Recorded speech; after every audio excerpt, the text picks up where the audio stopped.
Good evening, everyone. May we have your attention, please? Thank you. Requesting everyone to keep your mobiles in silent mode.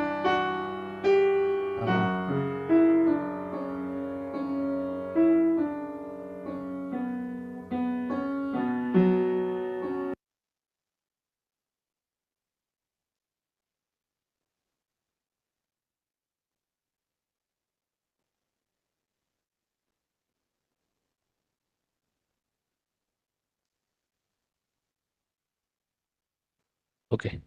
So, good evening and welcome to first Professor R. Raghavarao Memorial Lecture, which we are going to start from this year. And this will be an annual phenomena from this year onwards. And for the welcome of this event, I would like to request our Director, Professor Anil Bhardwaj, and welcome all of us. Sir.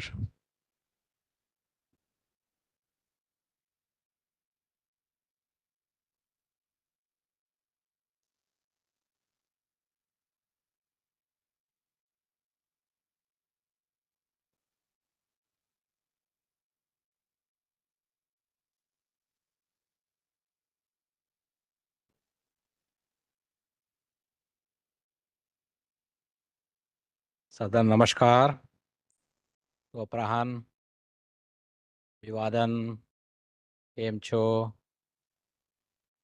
Ram Ram, Vanakam, Sasyakal, Jashi Krishna, Adabars, Kambagadi.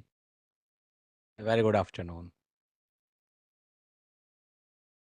It's my pleasure to welcome you all to the first Professor R. Raghavarao Memorial Lecture. Professor Raghavarao was a member of PRL faculty, or I should say PRL family, and served during the period of 1966 to 1989. He did his PhD from Andhra University, and subsequent to that, he was postdoctoral fellows at National Research Council, Canada, University of Illinois, US, before coming back to India. And it was on the instance of Dr. Vikram Sarabhai, who invited him to join PRL in the year 1966. He worked on both theoretical and experimental aspects of upper atmospheric investigations and had several firsts and discoveries to his credit. He established the topside ionospheric sounding station in PRL, using which he and his team discovered the topside ledges. My colleague, Professor Pallam Raju, will narrate more details of his scientific contributions, but I still recall the word ETWA, ETWA, equatorial temperature and wind anomaly, which he discovered after superannuating. And if I'm not mistaken, it was 1991 paper in GRL, which he published, which is quite synonymous to EIA, that is equatorial ionization anomaly, which was known quite often that time, but it was not. And he was actually a true leader to the aeronomy scientific community and has encouraged both young and old with a great zeal. His wife, Dr. Suhasini Raghavarao, was also a faculty in PRL, and I came to know today from daughter Shobha, that she was on and off in PRL for quite some time, though Dr. Vikram Sarabhai has given her a lot of offers to contribute into different ways into the various institutes which Sarabhai ji has himself established, including, of course, the NID.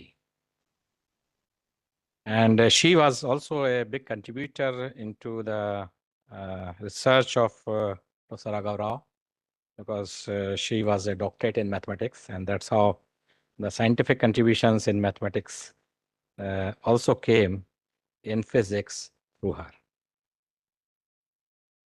Through generous contribution from her and her family, Professor Raghavarao Memorial Lecture is instituted, and it is to be given every year, alternating between distinguished young scientist and a distinguished senior scientist.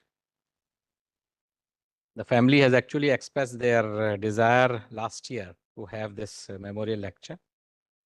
And PLL took some time to do the processing and formalizing it through various process. And so today we have going to have the first Dr. Raghavarao Memorial Lecture. We have with us today daughter of Professor Raghavarao, Dr. Shobha Bhogani, and son, Mr. Shanti Sagar Ravipati. Ravipati is the first name of Raghavarao, so it is actually Professor Ravipati Raghavarao. That's how that it is. And I know that the first name is actually the last name. That's how I think you're using it. So I welcome both of them to this on this occasion, and we thank them to be with us today on this auspicious occasion of the start of the memorial lecture series in honor of Professor Raghavarao. I understand that Dr. Suhasini Raghavarao has joined us live on YouTube channel. Can you just cross-check that? Because I am made to understand that she is going to join us, and I want her to be there at least. So please make sure that it happens. To start this memorial lecture, we had set up a expert committee for reviewing the nominations which has been received. And there was a 3-layer of scrutiny which has been done through these committees and deliberations on evaluating the nominations.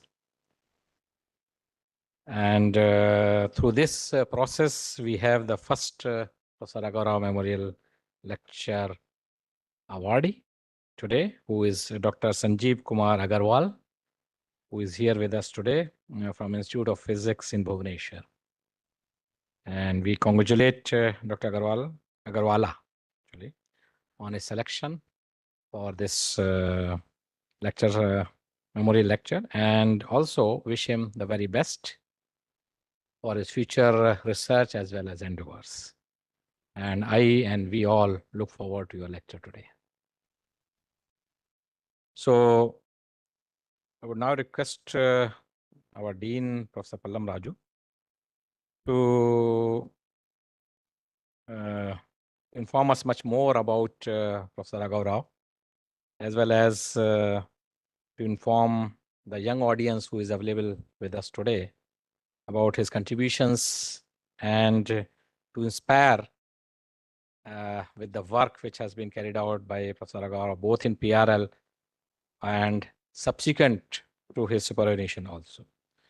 So thank you, Dhanyavad, and over to Professor Pallam Raju.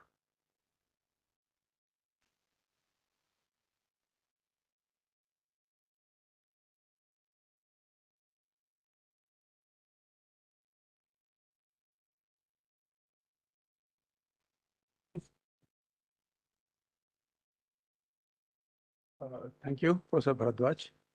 It is indeed my pleasure and honor to share with this audience about the career and some of the achievements of Professor Raghavarao. There are several of them, and he touched so many lives in various fields and various domains. So I'll just briefly capture some of them at this point of time. Professor Raghavarao, as Director mentioned, had been an illustrious member of our faculty and served PRL from 1966 to 89. And he was one of the pioneers in the field of aeronomy, whose expertise covered theoretical and experimental aspects of upper atmospheric investigations, whether it was a ground-based, rocket-based, or space-based, optical or radio probing methods, etc. In fact, in vapor cloud release is he kind of pioneered, and also the topside ionospheric ledge, which was which had brought in new revelations of the topside of the ionosphere way back in the 70s. He had obtained his BSc and MSc from Andhra University in 1960.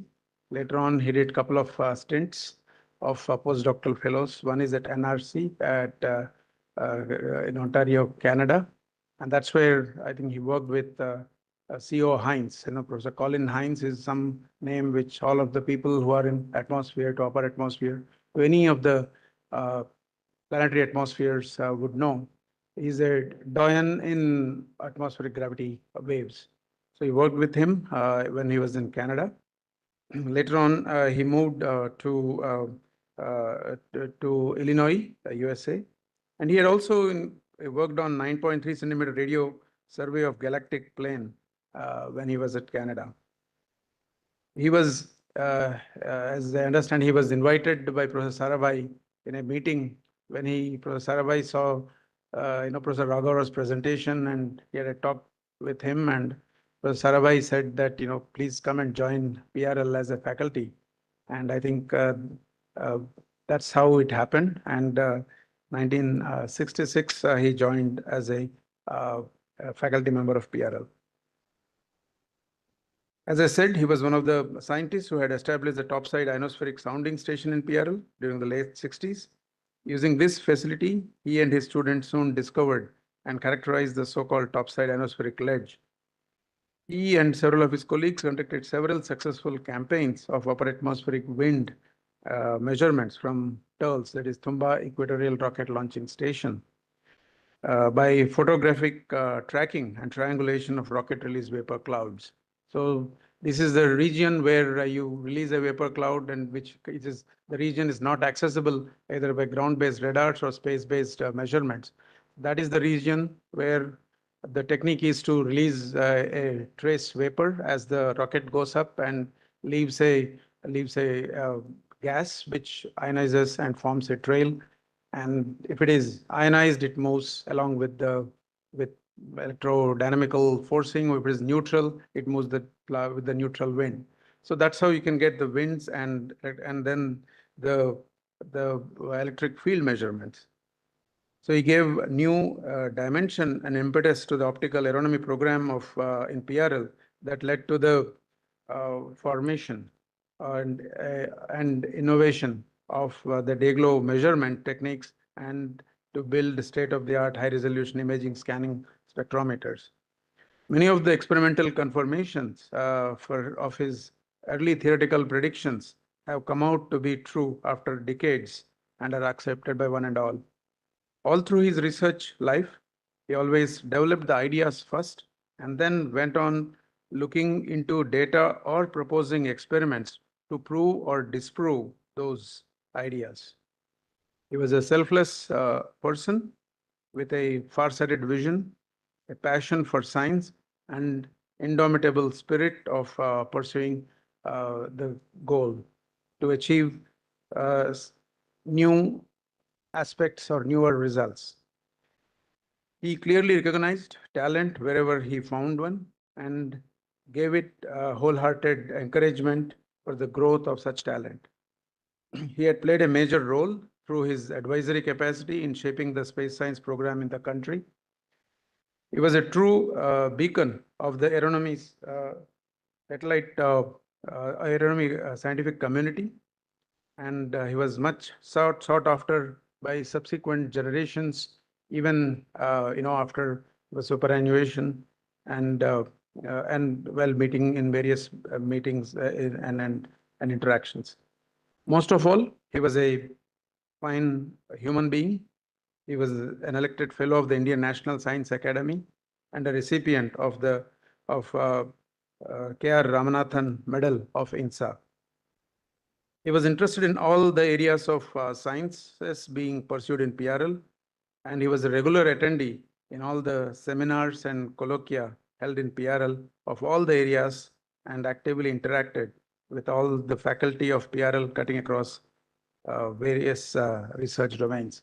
So this is something all of us can take cue from and try to gain, try to, be involved and be aware of what is happening in other domains of research. Personally, as his grand student, I am the student of Professor Sridharan, who is here, who was a student of Professor Raghavarao. I was fortunate enough to have several insightful, meaningful, and enlightening discussions with him. Professor Raghavaro's zeal, energy, and enthusiasm are really contagious, and they persisted even until his final years of passing away. It is really admirable that his family has instituted this memorial lecture in his name.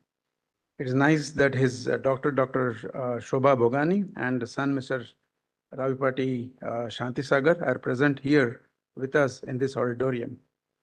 Please give them a big round of applause for being here. Thank you.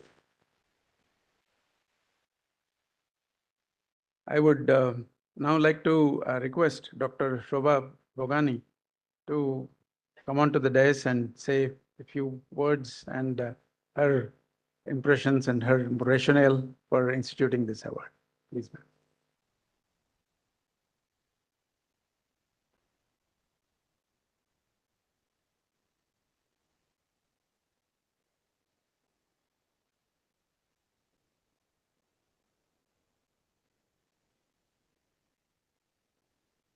It's nice to see so many young faces here. Thank you so much, Dr. Palam Raju, for such a kind introduction about my father. So my father passed away in 2013, and in 2023, on his 10th anniversary, we were kind of bouncing around ideas as to what we could do in his memory, which would be meaningful. So then my brother, Shanti Sagar, came up with the idea of associating this event with PRL, where my parents spent almost their 3/4 of their professional careers. And it made perfect sense because both of them were deeply involved in education, in training PhD students, and research, both for the sake of research and alongside the PhD students doing the research. So then we got in touch with Dr. Sridharan, who helped us to figure out how to make this happen. Both the Dean, Dr. Palam Raju, and Dr. Bharadwaj have been extremely cooperative with the idea and moved it forward with the council and the board and et cetera, et cetera. They initially wanted to know whether it should be only in the field in which my father worked in. And I said, I think it should be a broad area. And like you heard Dr. Palam Raju mention, my father took keen interest in all areas in which PRL was involved and not just his own field. So we said we were open to the idea of any field that was relevant to PRL. So they came up with this idea, and I'm so glad that this has finally come to fruition. Both my parents were offsprings of families which came from an agrarian background. Both their parents, both my grandfathers on both sides, were actually farmers. My parents were the first ones in their families to go for higher education to the level of a PhD. And they both had a great love for education and research and have shown it by contributing to many educational causes. My father worked on a school in his hometown, where they provided infrastructure and instituted several prizes for students who did well in the sciences.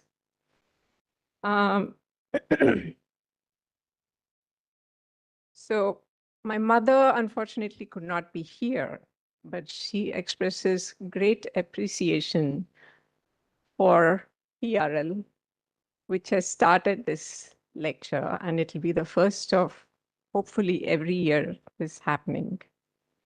I'm also very delighted to see some very dear friends from the past, Dr. Das, Dr. Kumar Bhatt, and many others whom I have not seen in ages. It's really nice of you to come for the lecture. And we would also like to thank the speaker who has come from Bhubaneswar. Congratulations, Dr. Agarwala. And we hope to come to attend several other lectures in the future as time permits. Thank you so much for coming today.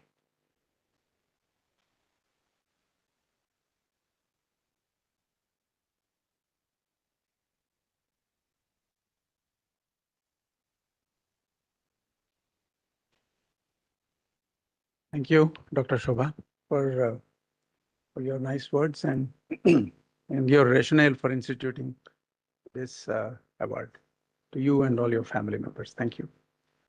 Professor Raghavarao had supervised 5 PhD students who have, all of whom went to become leaders on their own might.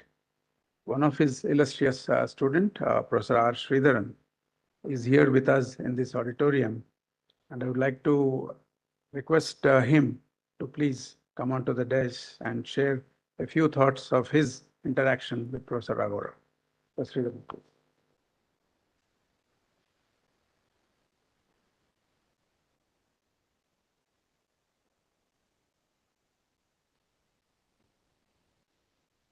Thank you, Professor Pallam, Dr. Shobha Bagani, daughter of Professor Raghavarao. She is a medical doctor, by the way. Not many of you may be knowing. That Sri Shant Sagar, Dr. Anil Bharadwaj, Director of PRL, senior colleagues, friends from PRL family. I consider it as an honor to have been asked to come and say a few words on this occasion. On this occasion, which is the first Professor Ravipati Raghavarao Memorial Lecture, the two being hosted by PRL, an institute which had been so near and dear to him. Probably the reason why I have been asked to come here and give this set of a sermon is because of my long association with him, which really extended to more than 3.5 decades. If only he had been alive, anyway, we will not be meeting on such an occasion. That interaction and association would have continued, definitely. It was really going from strength to strength. Yes, Professor Raghavarao was my mentor, my guru, friend, philosopher, and guide. He was really doing some sort of a hand-holding. He was hand-holding me during my student days and later years standing shoulder to shoulder. And at the time when I moved from PRL to SPL, he was still actively involved as one of the very active members of the Scientific Advisory Committee, giving his suggestions and advices. And this association continued for 12 more years. I don't know whether I should call it a serendipity or by sheer fate pushing me into his fold, because in the initial days of PRL years for me, I was associated with Professor J. Shirke, who took up an assignment becoming the director of an institute in Argentina, and he moved. While going, he said that he has asked Professor Raghavarao to take care of our group's activity. But within few months of his going to Argentina, we really got a shocking news saying that Professor Shirke is no more. Literally, the sky had fallen on our heads. We felt we were orphaned. We didn't know what's going to happen to us, whether the group is going to exist or it's going to be disbanded, and everyone will be sent to different activities. Nothing was known to us. That is the time, and when such a confusion was prevailing, one day when I had just closed down the lab on my way home in the 6th floor corridor, I had to cross Professor Raghavarao's room, going towards the elevator. There he was seated in his characteristic way, a wooden chair, leaning back on the wall with a smoking cigarette in his hand. With a booming voice, he just ushered me into his room and asked me what is it that I am doing. And I told him I'm trying to compile whatever results we have got from some of the rocket experiments we had conducted in the form of a thesis. He asked me to go to the board, and the deliberations, the discussions continued for more than an hour. At the end of the discussion, he just defined a problem and asked me to go and meet Madam Suhasini Rao, whom people had been mentioning about her also. He was an ace mathematician attached to the computer cell, located sitting right in the front, right in front of that pond.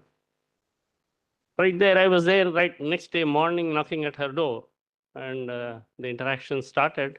And the exercise which Professor Rao suggested, it turned out and it yielded an excellent result, which really formed the backbone of my thesis. An accidental interaction which started off, and it really continued to be a very long-standing bondage, and it became from strength to strength.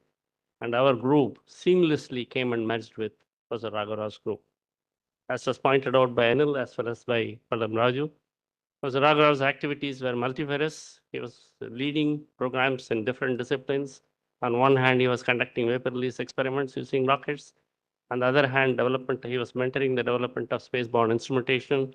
Ground-based optical astronomy was put on a firmer footing. Newer developments were coming forth, like the form of a day-glow photometer development, high-resolution scanning, as well as imaging spectrometers and things like that.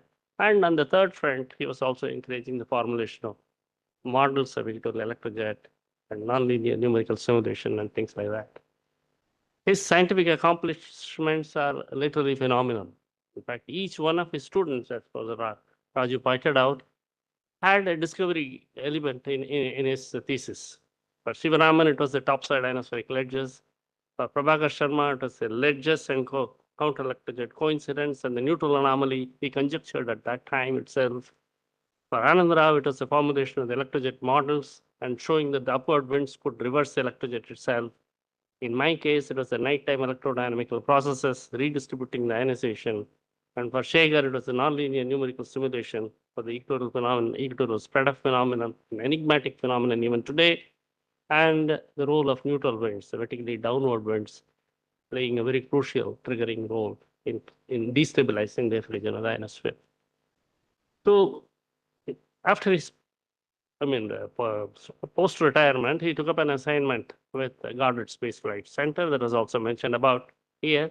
He had gone there with a very specific purpose. He went there, dug into the Dynamic Explorer satellite data, which was all archived, not being touched by any one of them. And he brought out the discovery of the equatorial temperature and wind anomaly, about which Anil Bharadwaj was mentioning today. So he was one person who was very early in his stage itself. He could see that the neutral and ionized part of our upper atmosphere should be looked into in totality. There is an interplay between them, but he was far ahead of time, I should say. Talking about far ahead of time, in the earlier days, the projects were coined as, astronomy and cosmic rays were the two disciplines of PRL research. Under astronomy, the project code was AER. It's a short form, and then followed by the project leader, abbreviation. It was AER RGR for Rasogi, AER SP for Satyaprakash, and for cosmic rays, it was CR RVB. That's how it used to go. For Raghavarao, it was AER RRR.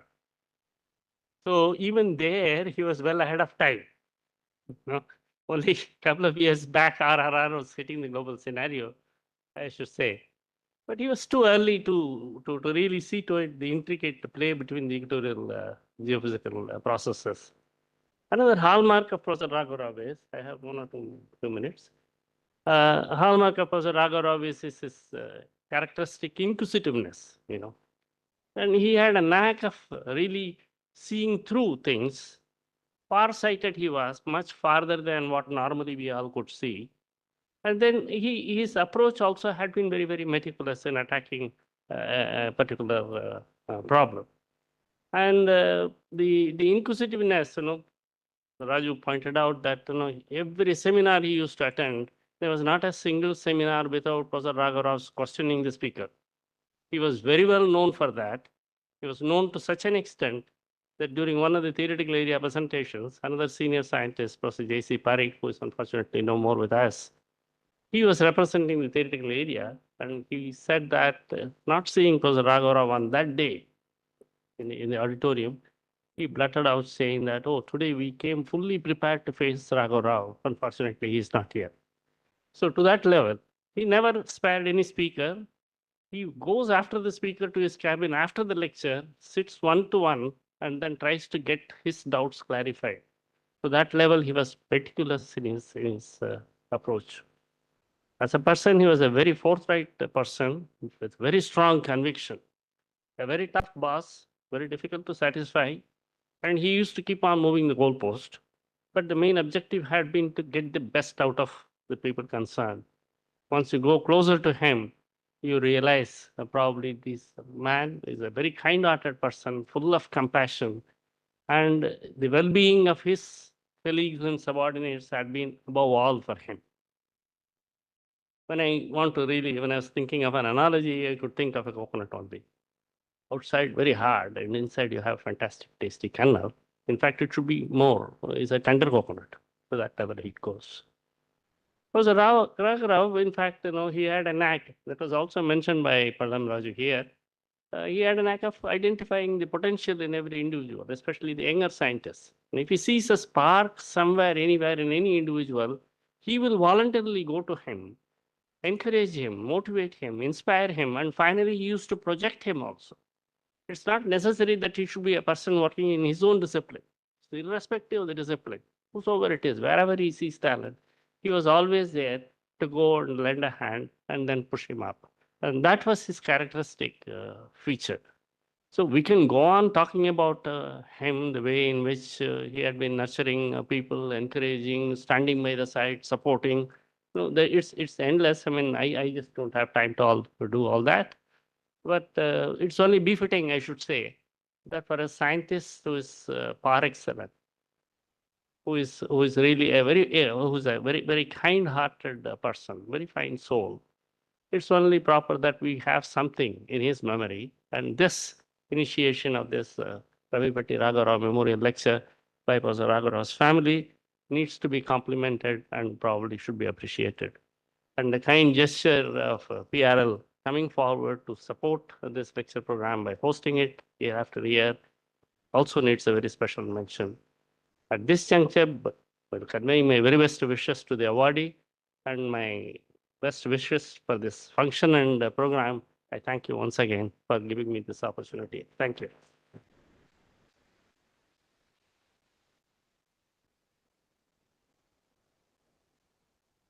Thank you, sir, for this nice words and taking us back to the times when you were interacting with him, and especially the time narrating the incidents of the time when you were kind of orphaned, as you said. Professor Raghavarav's gesture of identifying the potential and nurturing. Thank you very much for sharing those insights. So now it is time to felicitate the person who has been selected for this year's, that is first Professor R. Raghavarao Memorial Lecture. Is Dr. Sanjeev Kumar Agarwala of Institute of Physics, Bhubaneswar. Congratulations, Dr. Sanjeev Kumar Agarwala.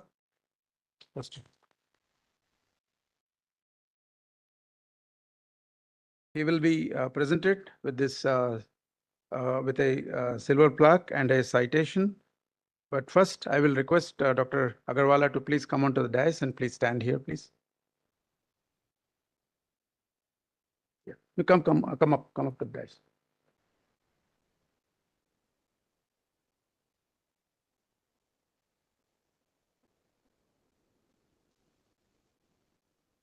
Yeah, please stand here.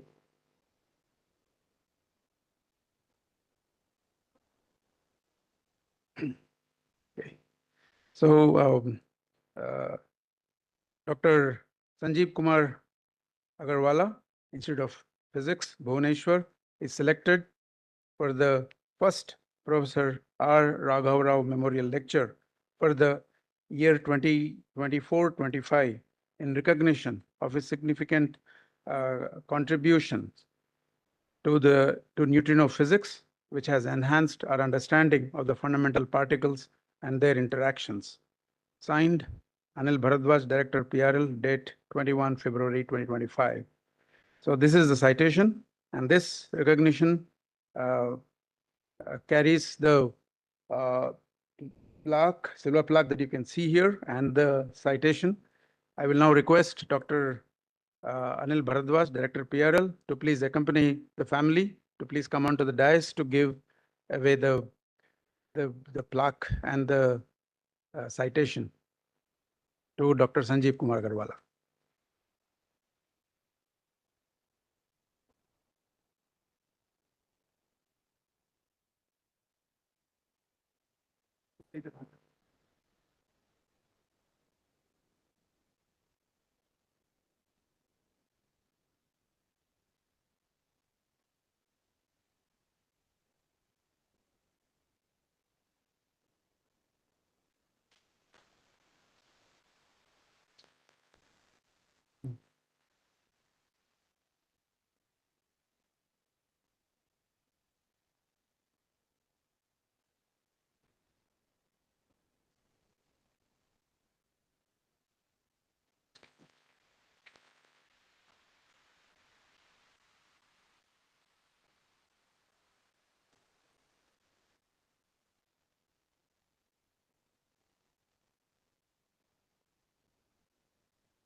Thank you, Professor Bharadwaj, Dr. Shobha, and Mr. Santi Sagar.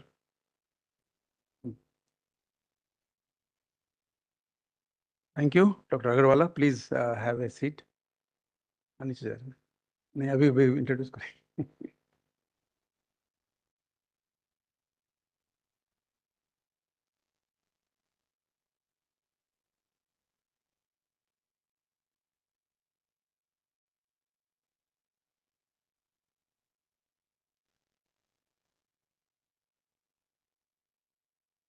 We are all looking forward to the lecture by Dr. Sanjeev Agarwala. But before he starts, it is our duty to introduce the speaker. I will request Professor D. Chakravarti, Chair of the R. Raghavarao Memorial Lecture Committee, to please come onto the dais and introduce the speaker, Dr. Agarwala.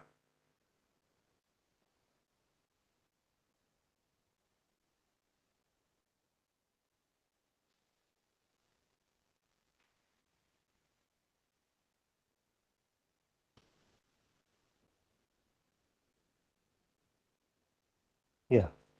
Good afternoon, ladies and gentlemen. Today we are here. I'm very excited to introduce today's speaker, who is the first recipient of Professor R. Raghavarao Memorial Lecture, Dr. Sanjeev Kumar Agarwala.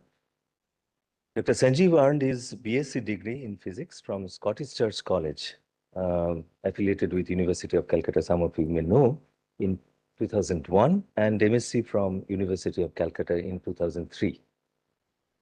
He obtained his doctorate, PhD from University of Calcutta in 2009, from 2008 to 2010, he pursued postdoctoral research at Virginia Tech in USA, and then continued at IFIC, University of Valencia, Spain, from 2010 to 2012.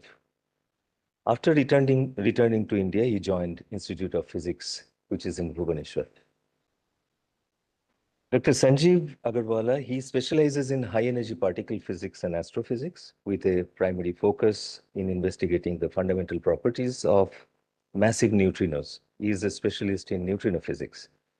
His expertise covers both theoretical and experimental aspects of neutrino physics, and he is, so to say, is an internationally recognized expert in neutrino physics, and he demonstrates a profound grasp of both theoretical concepts and practical applications. His invaluable research covers various topics, which includes neutrino oscillations, neutrino mass ordering, electronic CP violation, neutrino tomography of Earth, and the study of astrophysical and long baseline neutrinos. Additionally, he explores, develops neutrino detection techniques, and investigates the indirect detection of dark matter. So you can see the range that he demonstrates in his work. Dr. Raghavarao is an active participant in the world-class IceCube neutrino project in the United States and the India-based Neutrino Observatory INO, which is a significant mega science initiative in India. In 2022, he was awarded the Fulbright Nehru Fellowship at the University of Wisconsin-Madison, and he received the DST Swarna Jayanti Fellowship for the year 2019-2020.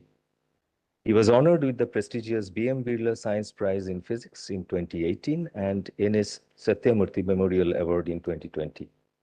In 2022, DST recognized him as one of the India's top 75 scientists under the age of 50, underscoring the significance of his research and the potential impact on contemporary India. Most recently, in March 2024, he was awarded the Rajiv Goel Young Scientist Prize for 2021-22 in the physical science category by the Kurukshetra University. Dr. Sanjeev also received numerous awards and recognition for his research contribution from all three major science academies in India. Dr. Sanjeev has demonstrated strong leadership skills by establishing one of the most advanced neutrino research groups in India. Additionally, he has played a crucial role in advancing scientific knowledge at both national and international levels by organizing various academic activities and science outreach programs. He has published over 70 high-quality research papers in prestigious international journals, and his research contributions, so to say, have significantly enhanced our understanding of fundamental particles and their interactions. Today, Dr. Sanjeev will show us how neutrinos generated from cosmic ray interactions in the atmosphere provide cosmic ray interaction, the neutrinos that are generated from cosmic ray interactions in the atmosphere that can act as a unique probe to study the internal structure and composition of the deep Earth, which complementing traditional seismic and gravitational measurements. These works are at the intersection of particle physics and geophysics, and standing at this confluence of exotic science, which we call as neutrino tomography, which applies in terms of using particle physics and geophysics to probe various challenging science problems, I invite Dr. Sanjeev Agarwala onto the dais to present before you and to present the first Professor Ravipati Raghavarao Memorial Lecture on imaging the deep Earth with neutrinos. Dr. Sanjeev, please.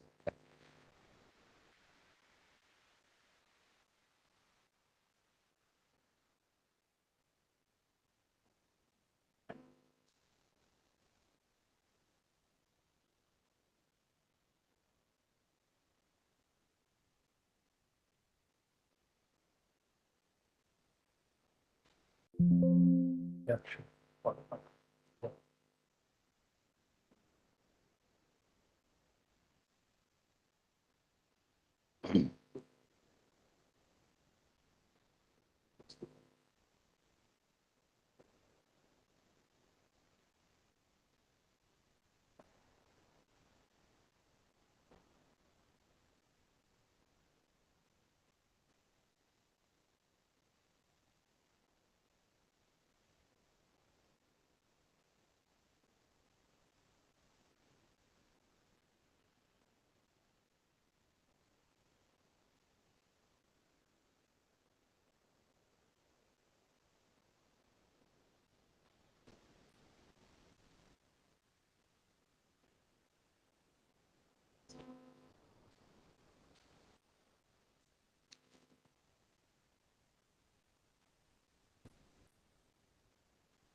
So, good afternoon. I think I am audible at the back. Great. It's a great honor for me to be here among you to celebrate the scientific achievements of Professor Ravipati Raghavarao and to deliver this first memorial lecture in his honor. First of all, before I start my lecture, I would like to thank the members of Professor Raghavarao for taking this initiative so that we have a platform to celebrate his scientific achievements. I would like to thank PRL Director, Professor Anil Bharadwaji, and all the members of the selection committee for giving me this opportunity and for believing us in our research. I would like to thank Dean, Professor Pallam Raju, Professor Bhusit Vaishnav, Professor Namit Mahajan for all the correspondence and all the help. So I feel happy and proud. So let me begin my lecture, and you can stop me anytime if there is a scope for discussion, and I'll be happy. So the title of my lecture is Imaging the Deep Earth with Neutrinos. So the story that I'm going to narrate in next 1 hour, you will see that how beautifully this story connects two different streams of science, where our aim is to connect neutrinos, which are the fundamental particles of our universe, with geoscience. So it's an emerging interdisciplinary field of research. And over the last 4 or 5 years, we could make some progress in this direction. And today I will try in a very pedagogical manner to convey what we have achieved and what we are planning in future. Okay. So when we think about the interiors of Earth, it has been always a great mystery to all of us.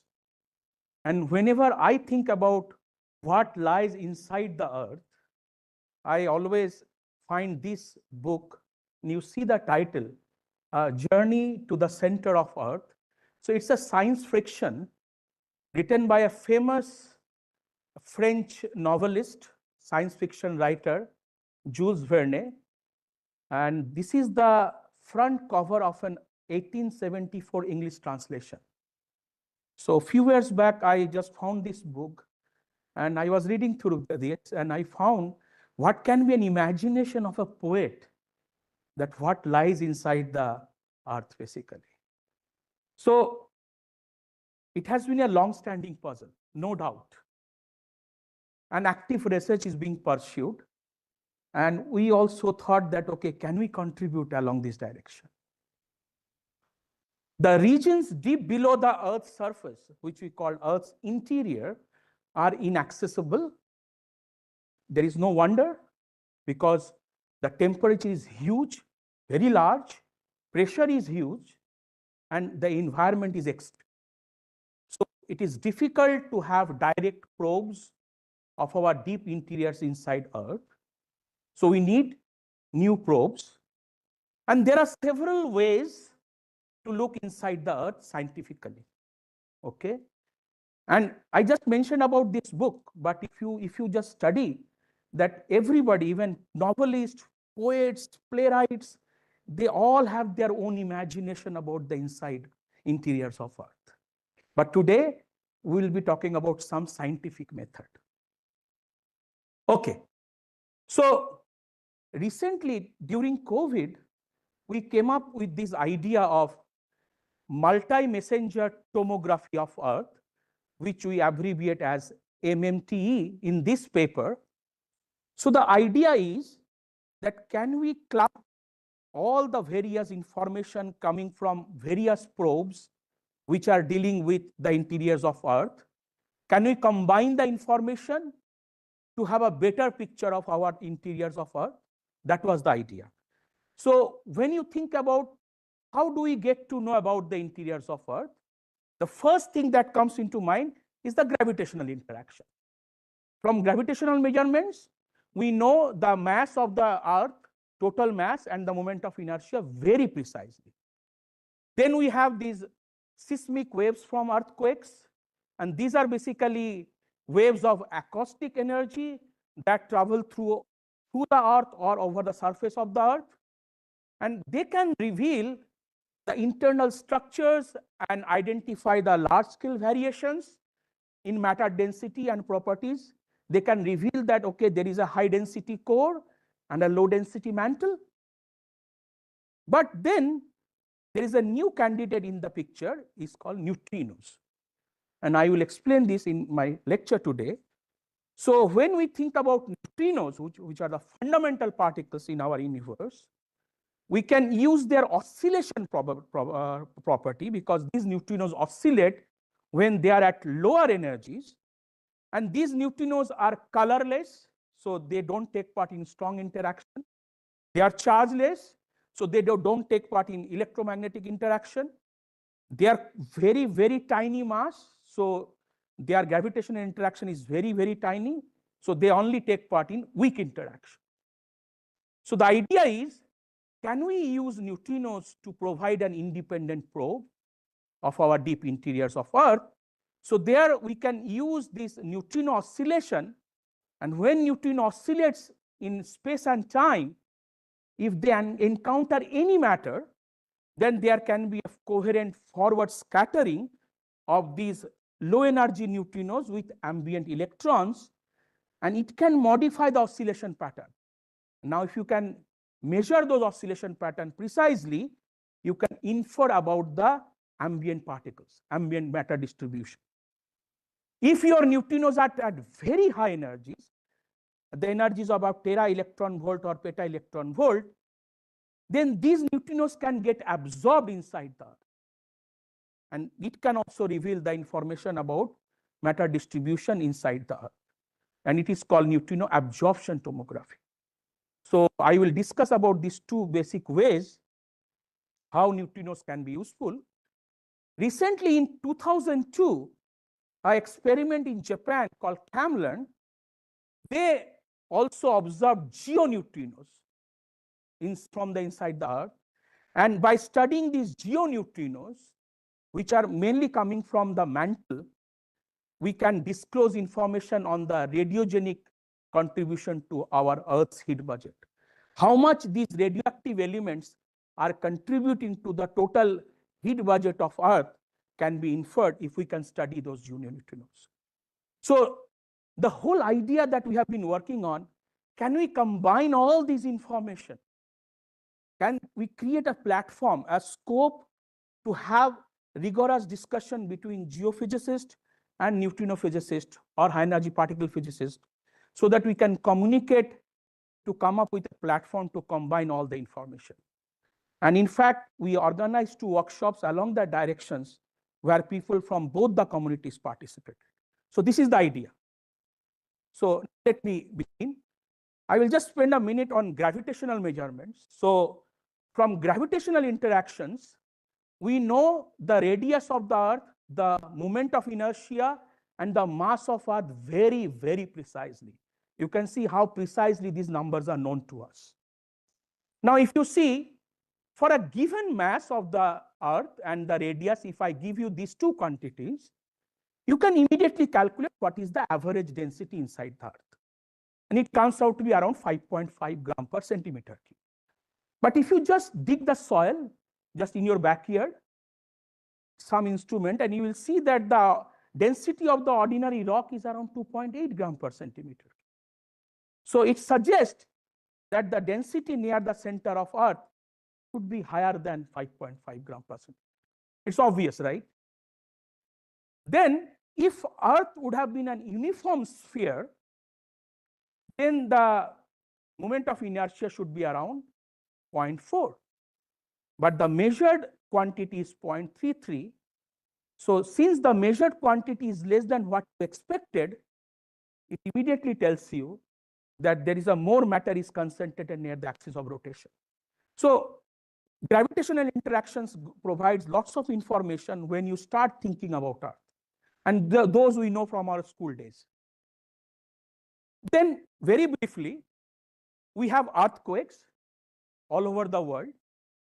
And recently also Delhi felt some tremors, but luckily it was not heavy. So there are some earthquakes which are very like small in Richter scale. There are earthquakes which are very big.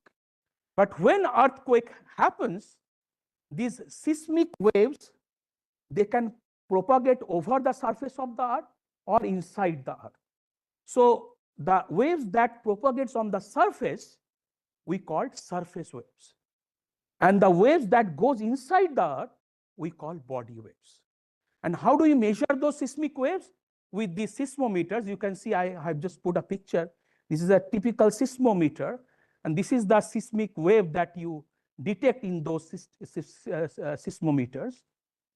Now, in these seismic waves, I told that if they goes inside the Earth, then they are known as body waves. And there are two different kind of body waves there. One is S waves, another is P wave. These are the longitudinal vibrations you can see here. And this is the transverse vibration, then it is S waves.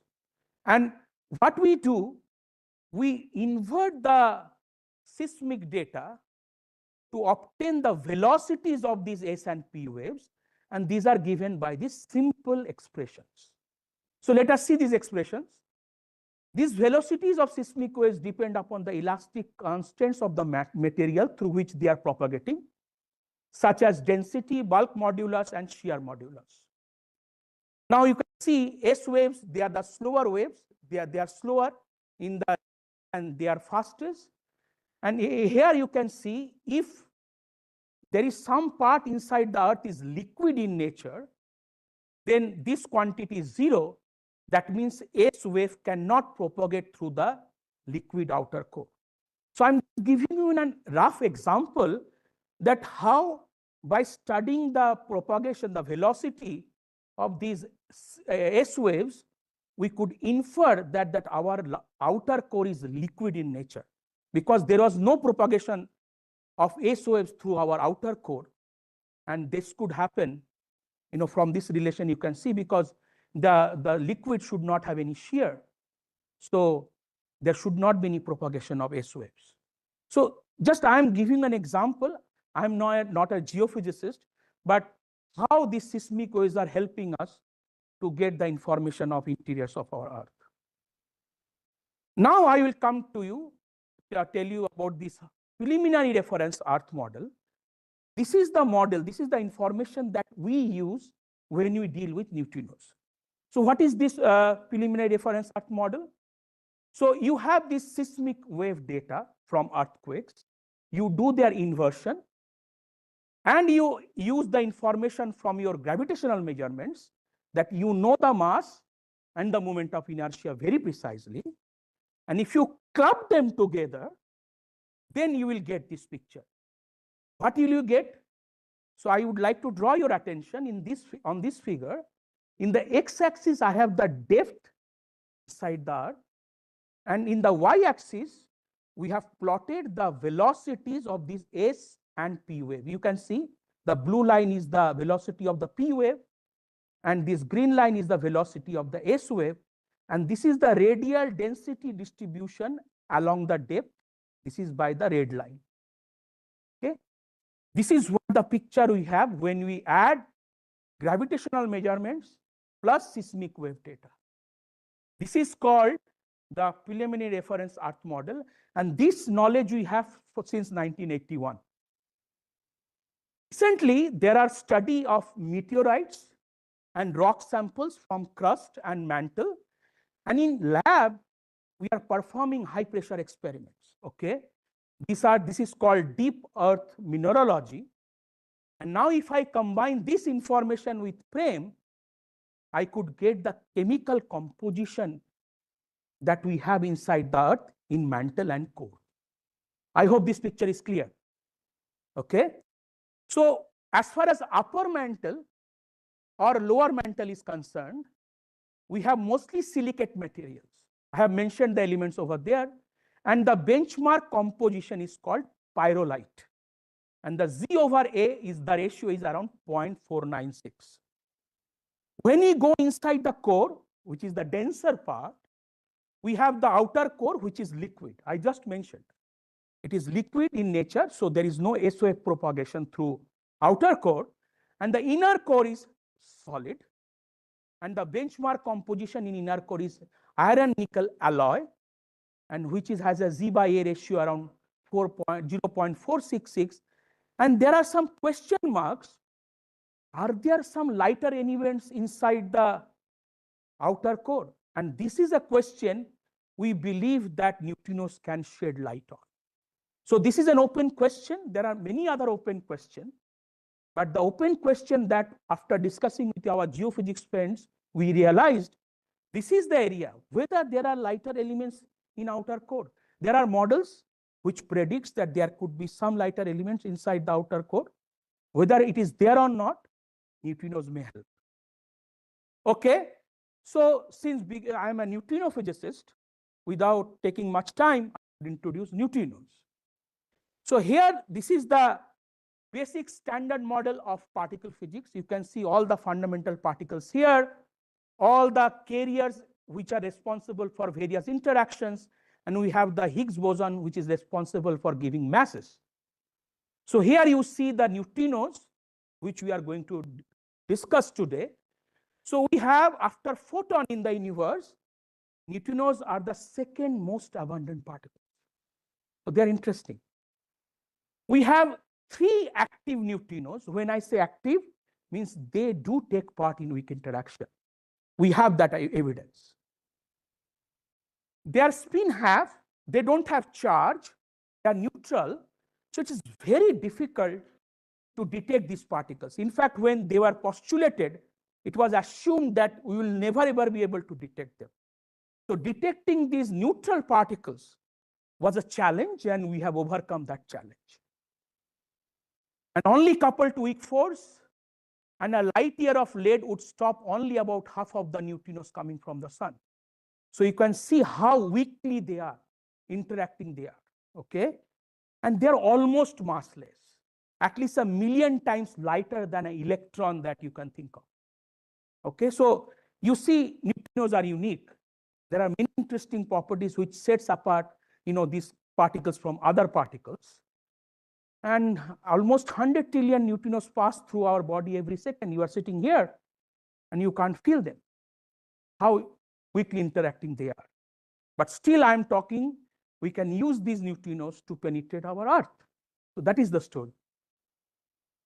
So to probe our Mother Earth, neutrinos are omnipresent. You are getting neutrinos right now from sun, from atmosphere, from Earth. There are many sources. But for us, one of the important sources is these atmospheric neutrinos, an ideal candidate for tomography of Earth. What happens when primary cosmic ray comes and they interact with the air shower? They create these unstable mesons, mostly pions and kaons, and they have a finite lifetime. So at some point they will decay. So you see here, a pion is decaying a muon neutrino, and this muon is further decaying to a muon antineutrino and electron neutrino. So the summary is, in atmospheric neutrinos, we have one muon type neutrino. You can see here you have 2 muon type neutrinos and 1 electron type neutrino.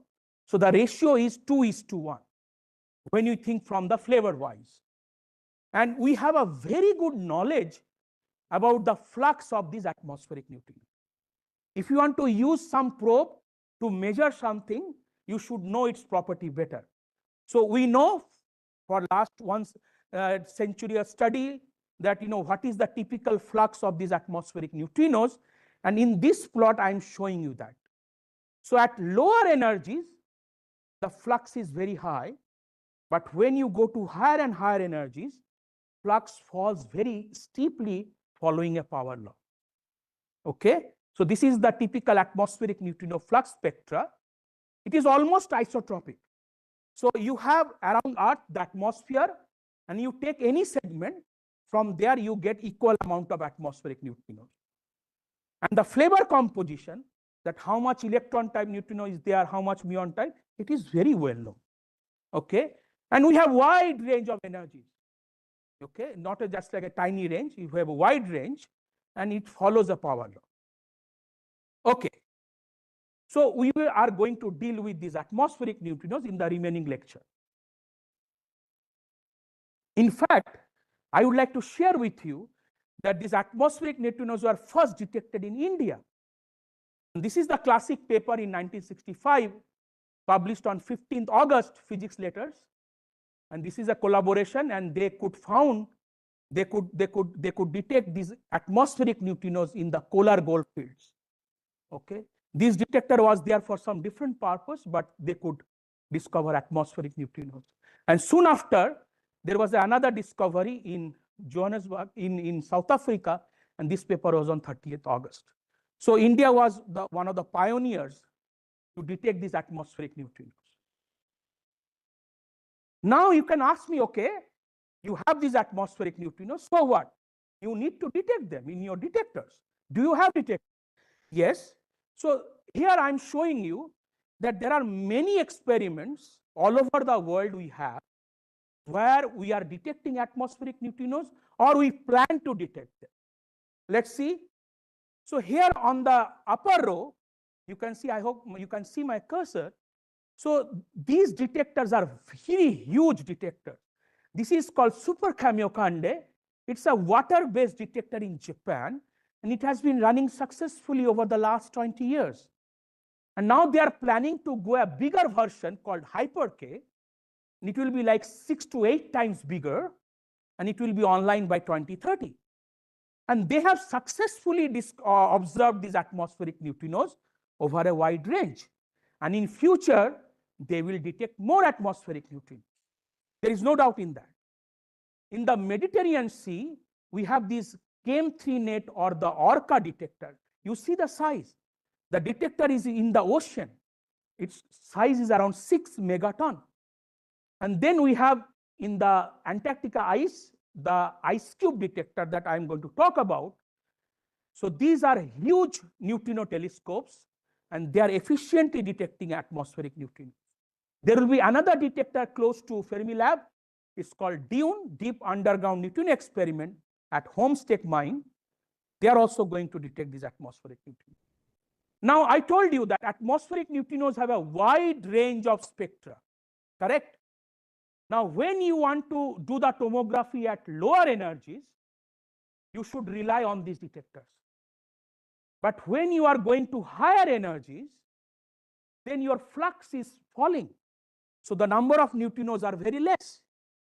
But you need handful number of events. Then you need much bigger detectors. And there we need to rely on Ice Cube Gen 2 or the full Ice Cube or the bigger version in the KM3 net called ARCA or Lake Baikal in Russia. So these are all really humongous detectors. You have to remember the flux is falling and they are very weakly interacting. So to have handful number of events, the only thing you can think of, make your detectors big, put more money. Okay, great. So let me explain to you how we perform the neutrino tomography. I want to request you to pay attention on this slide. So you have the atmosphere all around the Earth, right? And this is our Earth. So you can think of Earth as a divided in several concentric cells with different densities, say rho 1, rho 2, rho 3, rho 4, rho 5. In the 1981 PREM model, Earth was divided around 100 layers. But in today's neutrino experiment, we are not sensitive more than 5 layers or 6 layers. So I'm showing you there are these 5 layers. And you have the inner core, then the outer core, then the inner mantle, then the outer mantle, which is known as also the crust. Now, when these atmospheric neutrinos are produced and they're isotropic, they can immediately pass through the Earth and come to your detector. Suppose you have a detector at the South Pole, which I call ice cube. Now, these neutrinos will reach to ice cube passing through the entire Earth. It can follow this trajectory, it can follow this trajectory, it can come from any direction, right? Now, if they are coming vertically downward, they are seeing the entire Earth. And we call them core passing neutrinos. So if in our experiment, we can measure these core passing neutrinos and their properties, then we should be able to infer what kind of matter, how much matter, what is the composition that those neutrinos have faced on their way. So this is the idea. When you have higher energy neutrinos, what would happen? Some of the neutrinos would get stopped inside the Earth. We call it absorption tomography. So you have a detector, and you can say if there is no Earth, you expect this many events. But now you see less events because some of the neutrinos are absorbed. Earth has become opaque to them because they are very higher energetic and their cross-section to interact with the Earth is more. Through that absorption property, we can infer what is the density distribution that neutrino has faced along its trajectory. When you have lower energy neutrinos, there is one funny thing happen that I will explain. These neutrinos oscillate. If you start with a flavor, say muon neutrino, there is a probability that on the way coming to your detector, they can oscillate to a different flavor. Say electron type neutrino. It's called neutrino flavor oscillation. 2015 Nobel Prize was given for that, which tells us that neutrinos are massive. Before that, our understanding was that neutrinos are completely massless particle, like photon. Okay, so when they oscillate, if they oscillate inside matter, this matter can change their oscillation pattern. And now if you have a good machine to record these oscillograms, and if you have very good precision, you can see the disturbance in those patterns due to the finite Earth or their densities, their composition.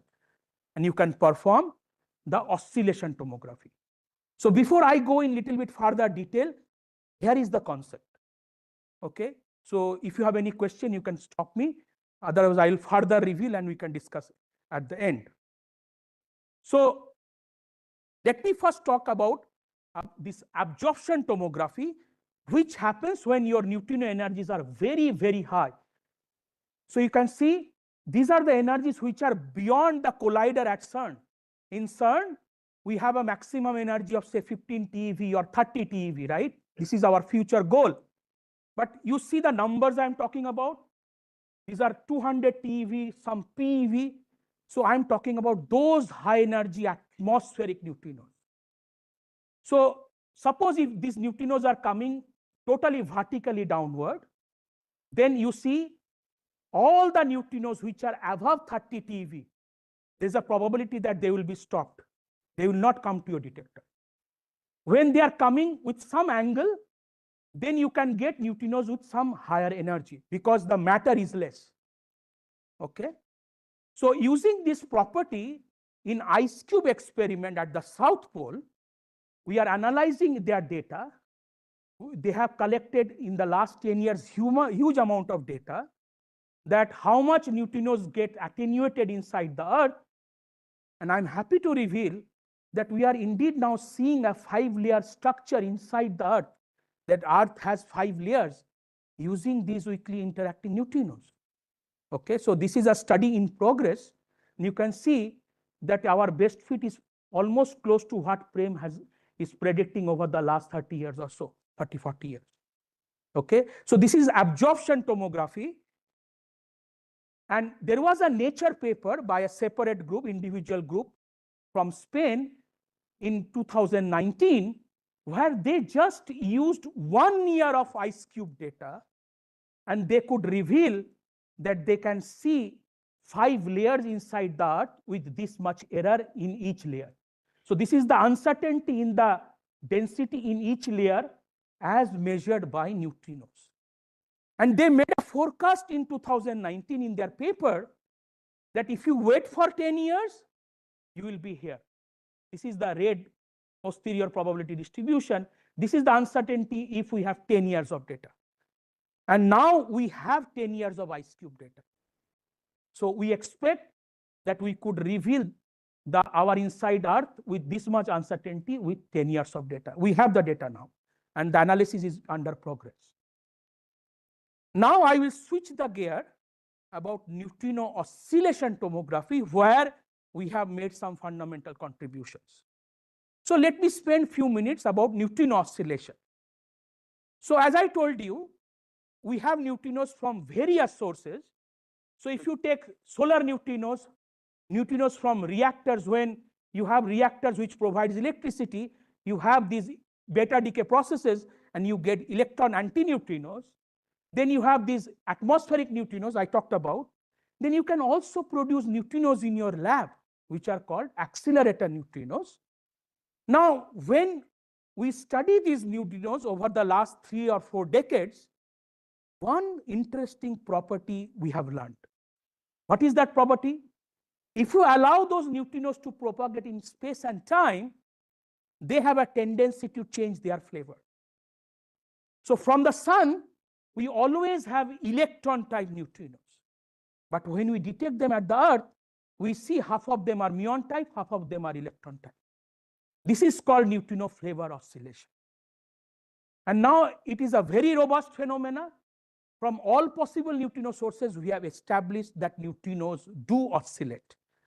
And if something is oscillating, then you must consider that they should have some mass. And for that, Nobel Prize 1915 was given, that neutrinos have finite mass. Interesting. So what has happened over the last 5-10 years? So there are some fundamental parameters which governs that how much neutrinos will oscillate. I'm not going into details.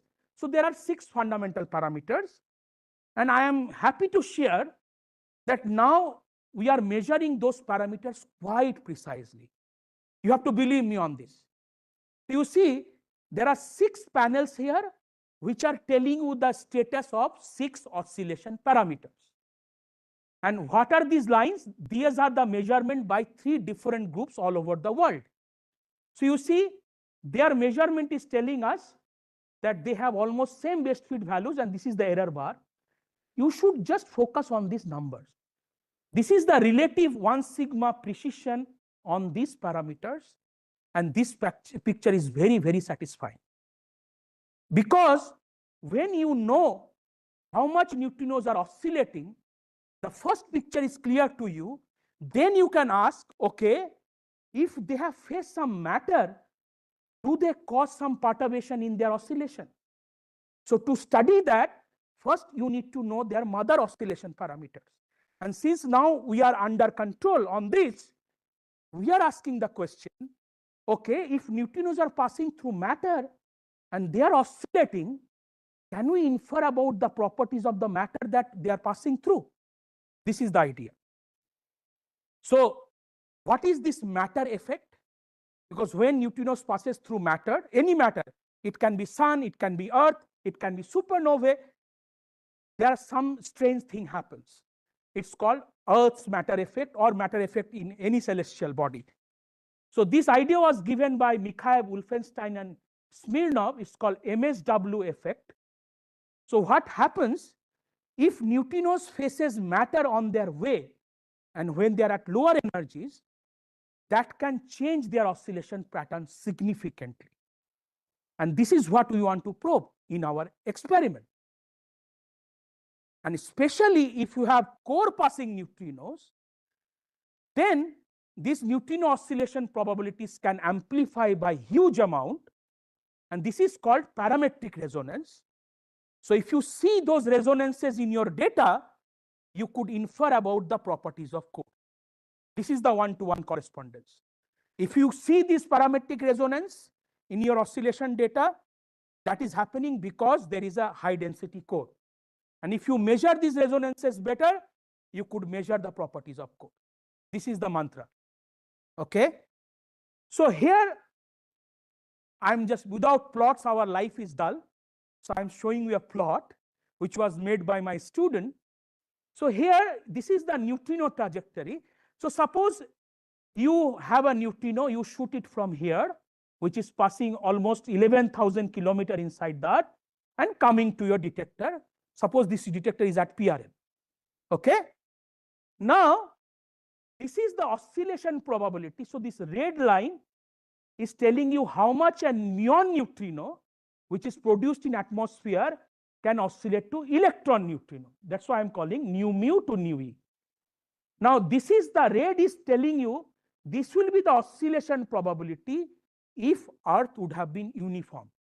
Just think about that everywhere inside the Earth, the density is equal. It is homogeneous. There is no low density mantle or high density core. If this would have been the picture, then this will be the oscillation probability of these oscillating neutrinos. But in real life, there is a high density core and low density mantle. And you see, the moment it passes through mantle and goes inside the core, there is a huge amplification in the oscillation probability. Just contrast between the black line and the red line. Now you have a machine, you have a data where you have counted those events. And if you analyze those data precisely, you could see whether your data is hinting towards that or towards this or something in between. So I am just telling you the story which is proof of principle, that this is the way neutrinos can be helpful.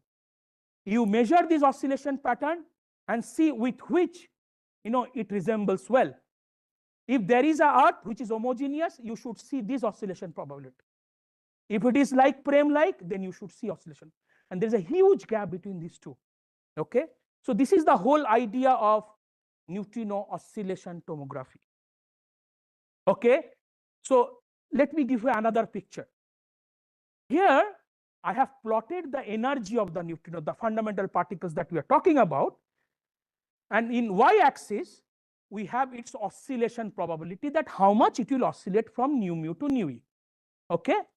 Now this is the oscillation pattern, how a nu mu will oscillate to nu e depending on its energy.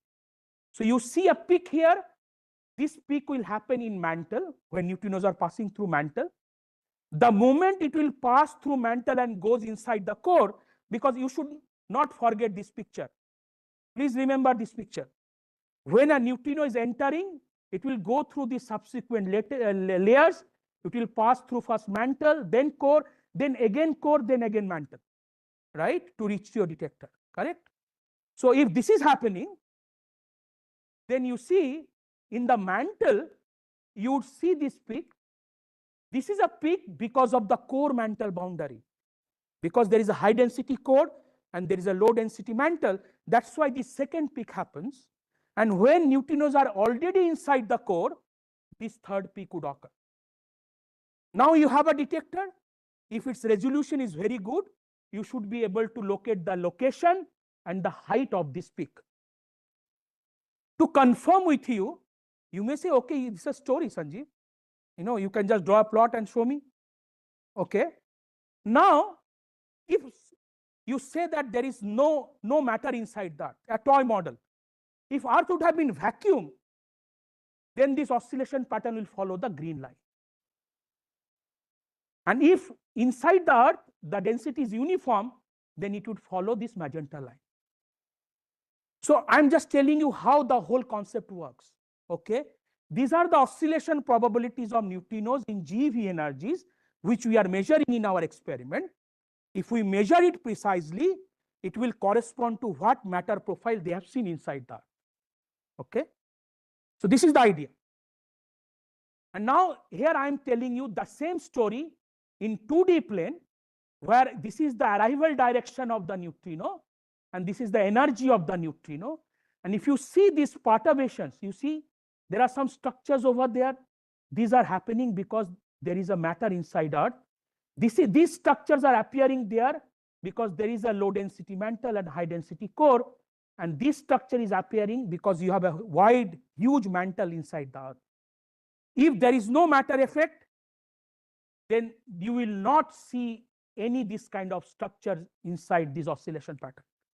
Okay, fine.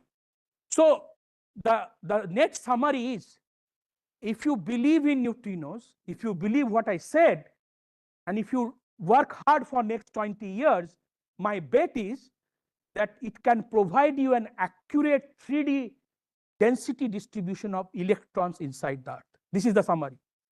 If we flourish this field over the next 20 years, my belief is I should be able to give you, using neutrinos, a complete 3D picture of how electrons are distributed inside the Earth. And now, since Earth is neutral, amount of electrons should be equal to amount of protons, so you should be able to get number of protons. And then with some isoscalarity, you can also get to know about neutrons. So you will get to know about the composition. Okay. So in last 5 to 10 minutes, this is the experiment on which we are working over the last 4 years. This is called IceCube. So as the name suggests, it's a kilometer cube detector in ice at the South Pole. So people have become so courageous that we went to the South Pole, the team from NSF, and they dig the ice and they put these optical modules in the form of strings inside the ice. And all those drills were fabricated at UW-Madison, the engineers over there, and they put those strings inside the ice beneath 2 kilometers inside the South Pole ice. You see, this is 2450 meters. So these strings are 1 kilometer below the ice, stretching up to 2.5 kilometers. And in these strings, you have these digital optical modules, which are the detectors which sees the neutrino light. Not neutrino light, the neutrinos are neutral. When they interact, they produce their charge partner. If an electron neutrino will come, it will produce electron. If a muon neutrino will come, it will produce muon. And these digital optical modules will detect those Cherenkov radiation from those charge particles. That is the idea. So right now we have 86 such strings, and in each string we have 60 digital optical modules. So the total number of modules is 5,160. Okay, and at the top we have the station where we collect the data, and then when the satellite is available, we can transfer that data to UW-Madison. Okay, and then I'm happy this data is being transferred to IOP, and we have server. We have just bought and installed the cluster where the IceCube data is being analyzed. Okay, at Institute of Physics. Okay, so in this IceCube neutrino detector, I talked about these digital optical modules. You can see how they look like. And when a neutrino comes, it creates its charge partner, and they emit Cherenkov radiation, which are being detected by these digital optical modules. Now, inside this IceCube detector, at the center, we have there are 8 strings which are very closely spaced, and they are good to detect low energy neutrinos, where neutrinos oscillate, and it's called deep core. So we are analyzing the last 10 years of this deep core data. Again, let me clarify, deep core is the central part of the IceCube where 8 strings are closely spaced, because you want to see the low energy neutrinos. Okay, and the fiducial volume is 10 megaton. The central part weighs 10 megaton. Okay, so when we analyze their data, I'm just flashing you the first result. Analyzing this data, my student Krishnamurthy, he could reveal that I see from the data, from the neutrino data, that there is a, the Earth is not uniform. There is a layered structure. I could see a high density core and low density mantle just seeing the neutrino data, and I could reject that Earth is uniform at around 1.4 sigma confidence level. So this is just a beginning. This number is not, it's just a hint, but this is the first time using weakly interacting neutrinos, you could predict that Earth is not homogeneous. This is the first thing, first step. Okay. The last result that I am going to share, this is the radius of the Earth, and this is the density inside the Earth. Now, if you take a 5-layer profile, this is what I discussed. This is the radial density distribution inside the Earth. So this is the core mantle boundary. This is the low density mantle. This is the high density core. This is called inner core, and this is called outer core. Fine. Now, if I just believe in gravitational measurement, that I know the mass, I know the moment of inertia, then this is the uncertainty in the each layer that is allowed after you impose the mass and moment of inertia condition. Let me repeat. This is the 5-layered profile inside the Earth as given by PREM model. Now, if you just believe on gravitational measurements, because we know the mass and moment of inertia, this is the relative uncertainty in each layer that the geometry of Earth allows. Now, on top of that, if I use my 10 years of IceCube data, I could reduce the uncertainty by this amount in each layer. So this gray area is the uncertainty allowed by neutrinos on top of gravitational measurements. So I hope I'm clear. This is a very simple plot. In the x-axis, I have the radius of the Earth. In the y-axis, I have the density in each layer: inner core, outer core, inner mantle, middle mantle, and outer mantle. Period. Now, I impose the condition that I know mass, I know moment of inertia. Period. And you get this blue region. This is the amount of uncertainty in the density in each layer. Now I use neutrinos, the 10 years of IceCube data, and you see I could reject this much area. So this is a proof of principle that neutrinos could reduce the uncertainty in each layer, and in future it can be reduced further. How can I prove that in future? So the future is happening now.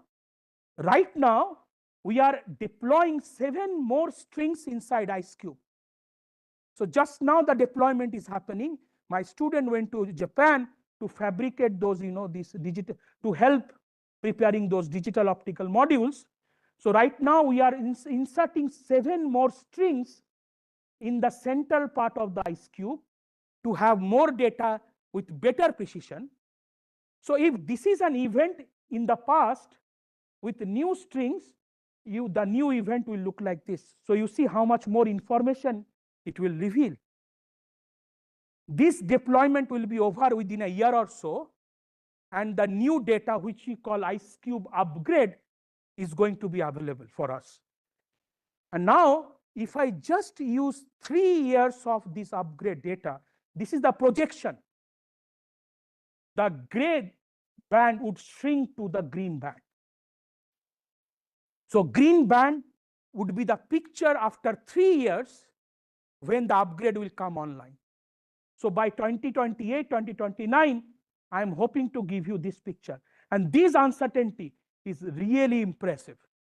This is the uncertainty that neutrinos are giving you, that, okay, there are 5 layers, but each layer, the density should be confined within this much. So you can see that you can perform a correlated measurement of various layers, density measurement of various layers using neutrinos. So just to end, this is my team to do this tomography. We have a collaborator from TIFA, Professor Amol Dighe, and he is my former PhD student, now a postdoc in DAISY, and they are my students working with me at IOP. So before I conclude, I would just to summarize with this slide that what are the open questions, because the discussion we are happening between geophysicists and neutrino scientists, the question is, can I help you? May I help you? This is the question. And what we learned over the last 4 or 5 years, these are some questions where my friends from geophysics community told me, hey, why don't you focus on these issues where we have limited information? So what are the issues? The composition of the bulk silicate earth. What is bulk silicate earth? If you remove the core, the remaining earth is called bulk silicate earth. So we have a poor understanding of the composition, like amount of magnesium, silicon, iron, or oxygen. Mineralogy of the lower mantle, the ratio of magnesium over silicon. Density and composition of the core. So the most uncertain part is the core, where you have 20% uncertainty, more than 20% uncertainty in the absolute density measurement as well as in the composition. Okay. So one of the pressing question is, are there lighter elements inside the core? except iron and nickel alloy? Are there water in the mantle? Are there hydrogen in the core? And these are the questions we aim to address with neutrinos, where seismic waves have limited say. There are other questions. We can reveal the location where exactly the core mantle boundary. And recently, we have observed some unexplained structures and heterogeneities in the lowermost mantle beneath Africa and Pacific. This is a very latest discovery. Beneath Africa and Pacific, people have observed some unexplained structure which are extended around 2000 kilometer, 3000 kilometer. And they are known as large low shear velocity provinces or ultra low velocity zones. So we don't know the nature of those composition or those structures, their composition. These are the new findings. So we need neutrinos which are coming from all possible direction so that we can study the 3D distribution of these new structures. And at the end, with geoneutrinos, you can also estimate what is the amount of heat budget which are contributed by these geoneutrinos. So this is my end. So over the last half an hour or 45 minutes, I was trying to tell you that there is a new field is emerging using neutrinos. And I'm so excited all the time because when I started my PhD, still there are questions that whether we should be able to have many neutrino events, whether we should be able to detect them because they are only weakly interacting. In fact, Pauli, when he postulated, he said that I am postulating a particle, but it will be never ever be detected. So that was the situation because it's a neutral particle. But now in my lifetime, I am analyzing a data where I have 200K events, 200K neutrino events. So it is a fascinating journey. And I was trying to convince you that neutrinos are direct probes. Nobody can stop them. They can just go through each part of the Earth and come to you. It's up to you how well you detect them. So there are two ways. One is absorption at higher energies. Higher energetic neutrinos will be stopped inside the Earth. How much they are getting stopped, we'll tell you about that. At lower energies, they will oscillate. But depending on how much matter is there, they will oscillate differently. If you measure their pattern, you can infer about the Earth matter. But the oscillation tomography seems to be a more promising than absorption. Why? Because at higher energies, the neutrino flux is very small. That is the only reason. Okay. And I would like to say that this field is just emerging. So we have to be patient. We have to work for next 2-3 decades peacefully, collecting more data. And most importantly, to have a success, we need active collaboration between geophysicists and neutrino physicists. That should happen across all over the institutes, universities in our country and abroad to make this success. Thank you.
So in my analysis, what I need is the following.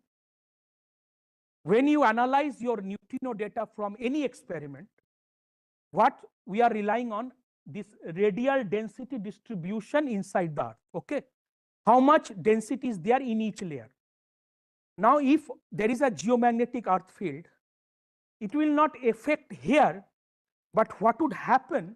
It will affect this guy, this atmospheric neutrino flux. Because how atmospheric neutrino flux are produced? From the decay of these unstable mesons, right? Pions are decaying to muon, charged particle and a neutrino, and this charged particle is further decaying. Now, depending on the geomagnetic Earth field, this charged particle in the atmosphere will be deflected. Now, at lower energies, these magnetic field, which are in the range of micro Tesla, maybe the geomagnetic Earth field basically, they can deflect the motion, the direction of these charged particles, and this flux of the neutrinos with which you are doing this tomography, this flux can be altered. And this effect, the effect is there below 5 GeV. If the neutrinos are energetic, the Lorentz boost is high, then the weak Earth magnetic field cannot deflect them. But if these muons or pions are at lower energies, your Earth magnetic field can divert their direction, and it can affect the net atmospheric flux, and it can affect your neutrino experiment. But there is as such no direct effect on the matter distribution inside the Earth. The other question is, the model, whatever you have assumed, the mantle and outer core and inner core, you're assuming it's uniform. There could be heterogeneities in that. And that's what the last but one slide you mentioned that beneath the African regions, you see certain. Correct. It's a new finding, yes. That was my question. I mean, do you expect them to be uniform? But you are saying that they need not necessarily be uniform, and it's a new result which is coming out. Again, the thermal structure, as you go deeper into it. What structure? Thermal structure. That also should be having some sort of a modulation and the sort of oscillation, whatever. Correct. So in my study, as I'm telling you that this field is just emerging, so the effects, like whether these low velocity provinces are there or not, the results that I showed, we are not prone to that because our errors are bigger than that. We are just telling you, okay, I see 5 layers. But the important thing, it's a new unique probe with neutrinos, and it's a direct measurement. When you have seismic data, you have the velocity of these waves you measure, and then you do the inversion of that data using Fourier transform, and indirectly you get to know about the radial distribution. Okay. But with neutrinos, they are directly probing those areas. So my present day measurement is not prone or affected by these uncertainties. But when your data will become more and more precise, you have to worry about whether you have this in azimuth, you have uniform distribution or not, whether you have these provinces or not, whether you have thermal structure or not. All these minute details will be effective or valuable. But for that, I think we need to wait for at least a couple of decades. This is a valid prediction. Yes. Nice to know that you can use neutrinos for things we already. We are hoping. But question is, what is the rationale? Because I'm from geophysics background. Correct. Geophysics has advanced so much. Sure. We know mantle is heterogeneous in meter scale. Right. Seismic tomography tells us a lot of things. Hmm. The PREM model you are using is 50 years old. 81, yes. Yes. So, I mean, you still cannot reach that model which we already knew 50 years ago. Mm-hmm. So, what exactly is the rationale why we should invest in something to achieve how geophysics has already achieved 50 years ago? Very good question. I like this. So, first of all, I am not demanding anything new. So these experiments are there for their own purposes, to unravel the mysteries of universe. What I am presenting you, that you have the oscillation data for other purposes, for the development in our high energy physics, to answer much bigger billion-dollar questions. But what I'm telling you, using the same data, you can also infer about some basic properties inside Earth. So first of all, I'm not asking, need some man, say human resource, maybe a PhD student, some cluster to analyze it and infer about that. Second, to be precise, what we can give you more. So then, I highlighted some of the part, like I would bet on this part, okay? There are several models and you are familiar with them. I can give you 10 different models where they predict that there can be lighter elements inside the, okay? And these models have various predictions and there is no surety that whether these are there and how much. So I believe since neutrinos are interacting with the electrons and electron density varies, whether there is a water or there is a hydrogen or whether there is iron or nickel. So we are betting on this first, that maybe neutrinos should be able to tell you the composition of the core, precise composition of the core in a coming decade, because there will be so much of data. So among all these, I would bet on this. The composition of the core should be precisely measured because I can give you the accurate 3D distribution of electrons, accurate 3D distribution of electrons inside them, but nothing beyond that. It would be nice to know, but Yeah. by then we would have already resolved it. That's what Yeah. I'm trying. That's good. That's good. But I'm saying you have a unique and independent measurement. It is always good to have contemporary probes, different probes. You see in LHC, you discovered Higgs boson, but it was discovered by CMS and Atlas, 2 different detectors in LHC.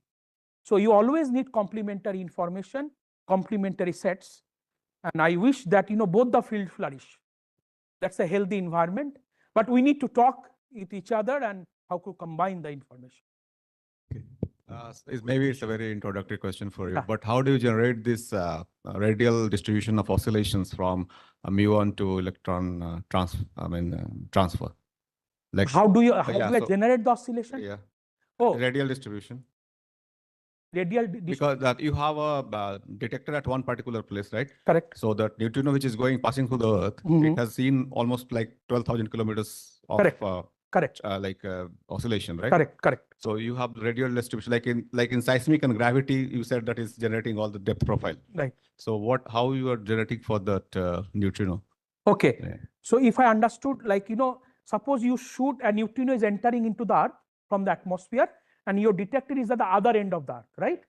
Now, when neutrinos are passing long distance, 12,000 kilometers is the diameter, so they will oscillate. Now, oscillation is given by a very nice model, well-defined model, that how much a nu mu can oscillate to nu e. Now, if they are facing matter, what would happen? They will gain some effective mass when these neutrinos will interact with the ambient electrons while they are moving. Now, what we do, I divide my Earth in say 10 different layers with 10 different densities.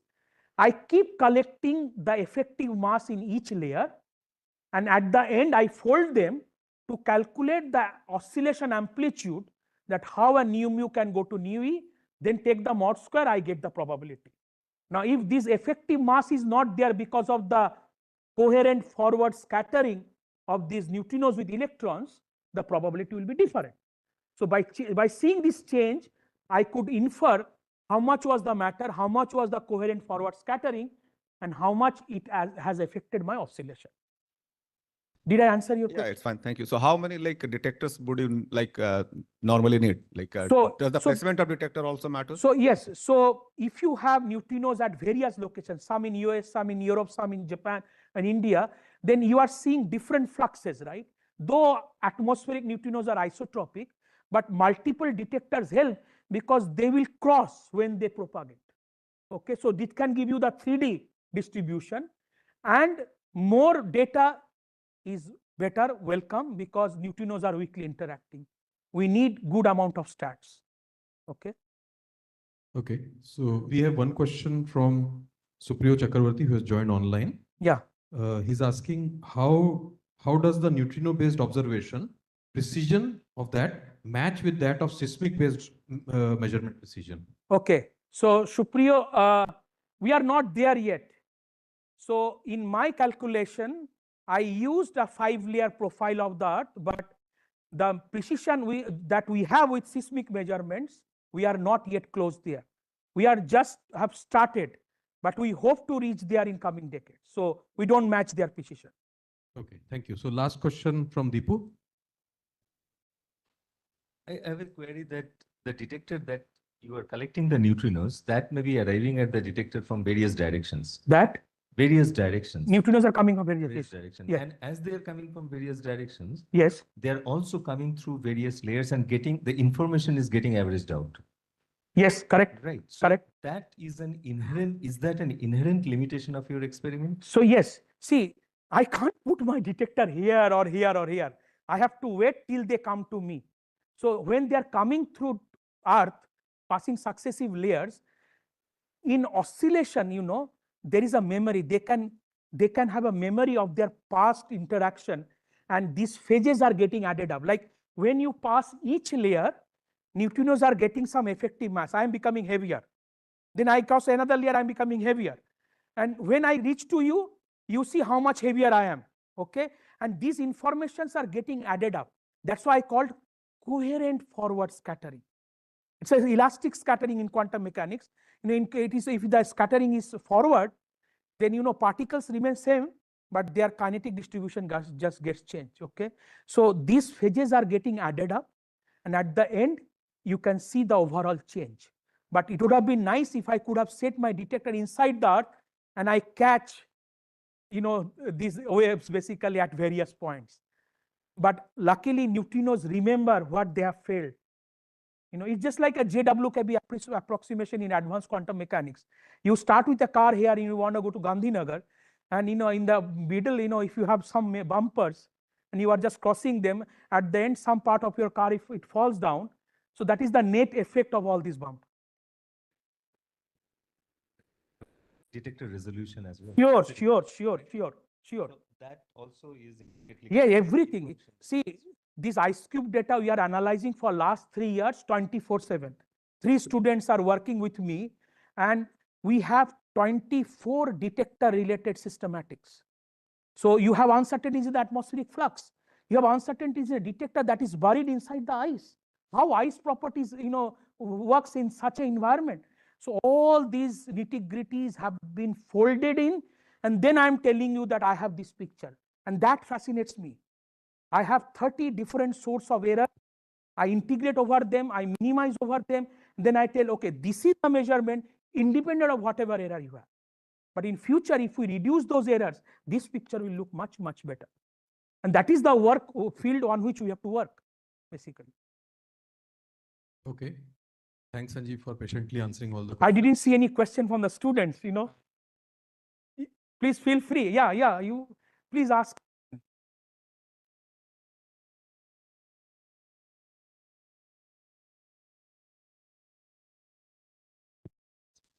Hello. Is there a possibility, sir, to measure these as a consequence of the high energy neutrino interactions? So sort of radio wave interactions from outer space. Is there some sort of possibility of radio waves? Yeah. So like high energy, like neutrinos through a dielectric medium, if there's like the secondary oscillations, secondary particles that are coming out, is there some way? See, at higher energies, the knowledge I have, when you go to very, very high energies, this flux gets attenuated inside the Earth. So they will not come to your detector, they will be absorbed inside the Earth, because the neutrino matter cross section becomes very high. So how much they are getting absorbed can tell you how much matter they have fixed. Because they are getting absorbed, Earth is becoming opaque because of the matter inside the Earth. So that is the only known way of using high energy neutrinos that I have in mind. Oh, thank you.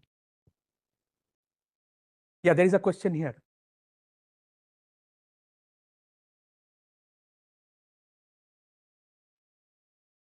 Dr. Raghavarao, thanks for your energetic, presentation. And you're like a human neutrino yourself. No, neutrinos are very light. I'm not. I'm totally opposite. Just, one question, like the overall objective of all these studies. Overall objective. Yeah, from a perspective of, say, extending frontiers of knowledge is obviously, very exciting. But do you envisage in the future any potential, real benefits for, say, human society from these kind of studies? Okay, so this is a very broad question. So I think studying any fundamental particles, this is an advancement of basic science which gets reflected over the years of 100 years. You don't see immediate application. E equal to mc square is giving you benefits now, which was invented in 1905. So like neutrinos, neutrinos have roles to answer many open questions. Let me answer like one question: why do we exist today? At the initial phase of universe, at the time of Big Bang, it is assumed we have equal amount of matters and antimatters. So humans and anti-humans, think of what happened to those anti-humans or like antimatter that we do exist today. If they would have been there, we could have annihilated basically. So to answer this kind of questions, neutrinos are the key. We have understood, we have appreciated that, efforts are going on. So this is neutrinos. But if your question is particularly to tomography, so I think we are all living on Mother Earth and we want to know better about our Earth, right? I'm saying through our studies, our field is getting enriched. I'm not asking the experimentalist to do something extra for me. These experiments are going to be there anyway. I'm saying that you just analyze your data better with your ML and AI, whatever advancement happening, and you could reveal these pictures also. So in the next 10, 20 years, I am not asking any new experiment, any new setup or anything. These are already planned, are going to happen, okay? But you just need to keep your eye open, do better analysis, so that you can also unravel those hidden structures. So this is going to enrich and encourage my experimental friends to do those experiments. This is the immediate thing I can tell. Thanks. So, I mean, is there a possibility that some rare earth elements, for which a lot of countries depend on China, for example? Right. So geoneutrinos. So you see the earthquakes, the volcanoes, those things are happening. So these are dependent on the heat budget inside the earth, right? Because the heat inside the earth, causes those tremors basically. So in some point, the radiogenic, how much is the heat is coming from radioactive isotopes? So those isotopes, when they decay, they produce neutrinos, which we call geoneutrinos. So if we study geoneutrinos with better detectors at multiple locations, we should be able to know what is the amount of radiogenic heat budget inside the earth with some accuracy, and they can also tell me about those eruptions and all these instabilities basically. So I think that can be a useful application, but we have not worked on geoneutrinos. We are working on atmospheric neutrinos, but this can be a possibility. Thanks. Yes. Okay. As I don't see any more questions, thank you, Sanjeev, for a very nice talk and patiently taking all the questions. So I'll hand over to Bhushan.